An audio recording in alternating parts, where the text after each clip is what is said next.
Do you remember when social media was actually fun? I'm talking about the blurry Facebook albums that tagged half your high school. I'm talking about dumb viral clips like Charlie Bit My Finger or David After Dentist. Is this real life? Yeah, this is real life. Jenna Marbles screaming into a webcam with her dog barking in the background. None of it was polished, none of it was strategic. It was just people posting for the hell of it. Fast forward to today and the vibe is completely different. Every post feels calculated. Every photo looks like it belongs in an ad. And half the time, it actually is an ad. Social media went from being a place to share life to a place where everything feels like content. Nobody posts for fun anymore. And the reason why tells us everything about how social media broke. The era of fun, 2005 to 2012. The first era of social media was messy, chaotic, and alive. On MySpace, you'd agonize over your top 8 friends. On Facebook, your feed was filled with people writing on each other's walls, poking each other, or sending you another invite to Farmville. Early YouTube was wild. Someone could upload a shaky video of their cat falling off a chair and somehow it would end up on the evening news.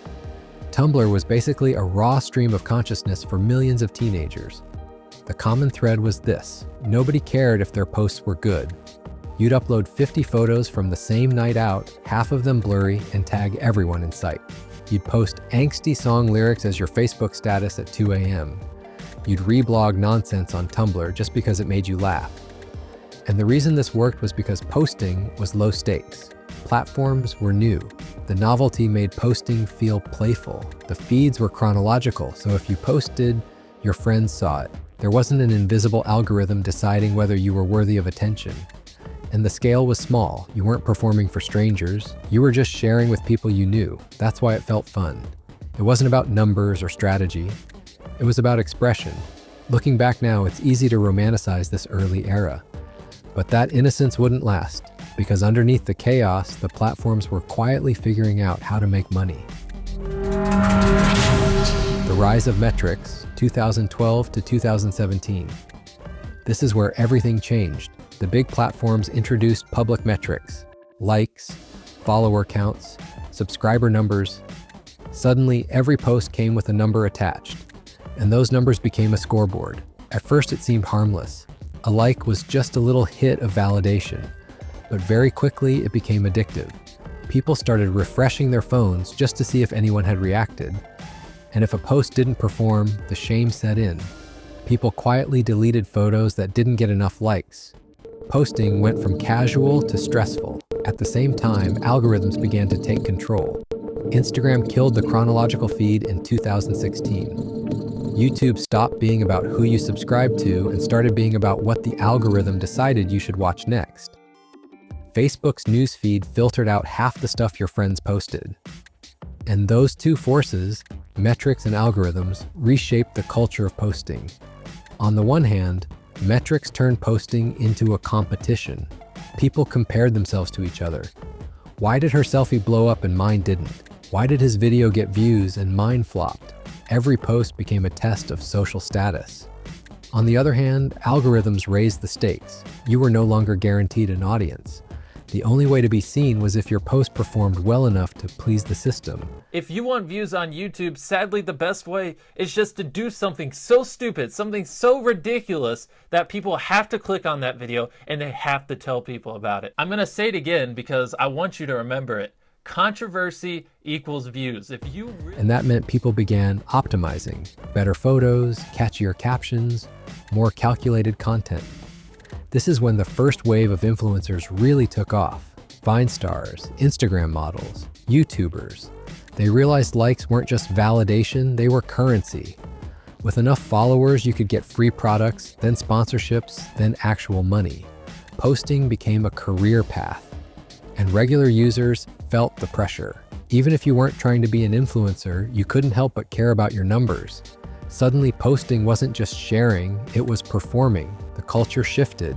Social media wasn't a playground anymore, it was a game with winners and losers. The algorithm era, 2017 until now. If the second era turned posting into a game, The third era turned it into a job. Platforms like TikTok perfected the algorithm. The For You page doesn't care who your friends are. It only cares about what will keep you watching. Suddenly, your feed is dominated not by people you know, but by strangers, influencers, and brands. Instagram doubled down on the influencer economy. Facebook turned into an ad machine. YouTube's recommendations became so powerful that subscriptions barely mattered anymore. And here's the key shift. Algorithms reward creators, not casual users. In the old days, if you posted a random selfie, your friends saw it. Today, that same photo competes with influencers who spend hours perfecting their shots, brands with professional editing teams, and creators who know exactly how to hack engagement. Unless your post drives interaction, it disappears into the void. Creators, on the other hand, get rewarded. Their content gets boosted. They build followings. They monetize. They become brands. Posting becomes their job. And that created a vicious cycle. Creators post more because it pays off. Casual users post less because it doesn't. Over time, ordinary people stop sharing altogether. They become lurkers, scrollers, silent consumers. Emma Chamberlain is a perfect case study. Hey guys, it's Emma. Today I'm going to be doing a thrift haul. She started in 2017 with messy, funny vlogs that felt authentic and playful. People loved her because she wasn't polished, but to stay relevant, she had to professionalize. Now she's a fashion icon, a coffee entrepreneur, and a Met Gala regular. Her brand is immaculate. The fun has been replaced by business. Logan Paul followed the same trajectory. On this channel, I'm gonna post things that I think are dope. That's my rule. If it's cool, if I'm traveling, something cool like that, I'm gonna post it. Vlog, vlog, vlog, hashtag vlog, dude. From chaotic Vine pranks to YouTube vlogs to boxing matches and energy drink empires. Social media gave him fame, but he only survived by turning fun into profit. Even PewDiePie, the biggest YouTuber of his era, eventually walked away. After years of grinding the algorithm, he admitted he was burned out. He wanted to live offline. The job had drained the joy. That's the story of this era. Those who turned posting into business thrived. Those who didn't faded into the background. And those who couldn't stomach the grind just quit. The consequence. So where does that leave the rest of us? The first consequence is that the main feeds went silent. Facebook is now basically a graveyard of recycled memes, marketplace listings, and birthday reminders. Instagram grids that used to be filled with snapshots of daily life now only get updated with perfectly curated highlights. TikTok is endless content, but most of it comes from influencers and trends, not your actual friends. The second consequence is that social media became work. Even for people who aren't influencers, posting feels high pressure. You second guess every photo. You rewrite captions to sound clever. You debate whether it's even worth posting at all.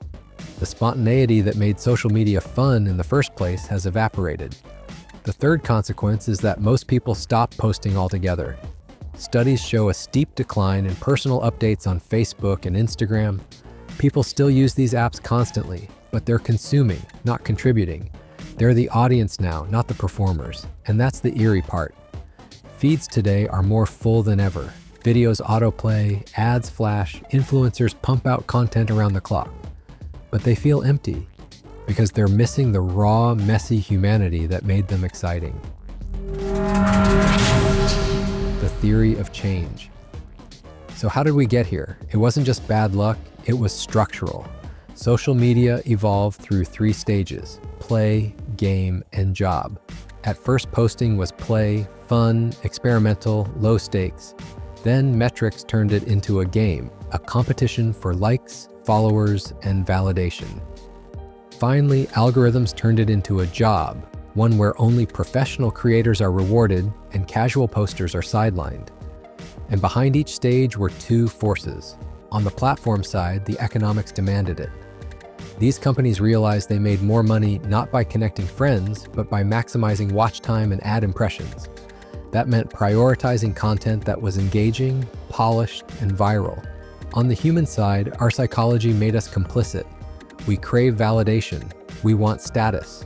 Metrics turned posting into a public scoreboard, and nobody wants to lose in front of their peers. Over time, people self-censored. If it wasn't good enough, they didn't post it.